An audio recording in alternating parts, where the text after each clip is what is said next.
the grand mistake that rewrote human history. In the late 15th century, the Atlantic Ocean was known as the Sea of Darkness. Most people believed it was an endless void filled with monsters, but Christopher Columbus was a man possessed by a dangerous calculation. He didn't just want to explore, he wanted to prove the world's greatest scholars wrong. Columbus believed the Earth was significantly smaller than it actually was, convinced that a short sail west would land him straight into the gold-paved streets of Japan. In 1492, when he finally convinced the Spanish crown to fund his enterprise of the Indies, he wasn't just sailing into the unknown, he was gambling on a mathematical error.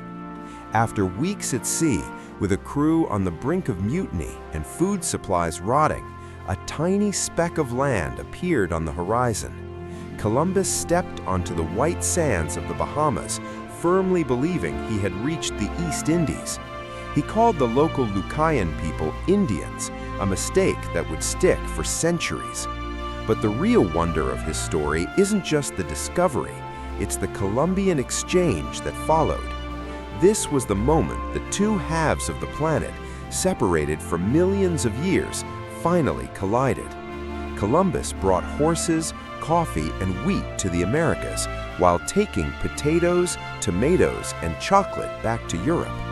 This swap literally fueled the rise of modern nations. However, this collision came at a staggering cost.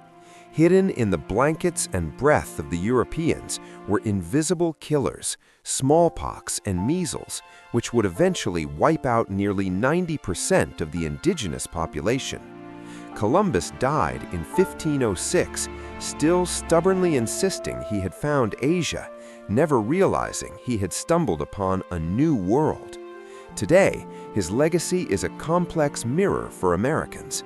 It represents the ultimate spirit of daring exploration, but also the beginning of a tragic era of conquest and loss that shaped the map of the United States we know today.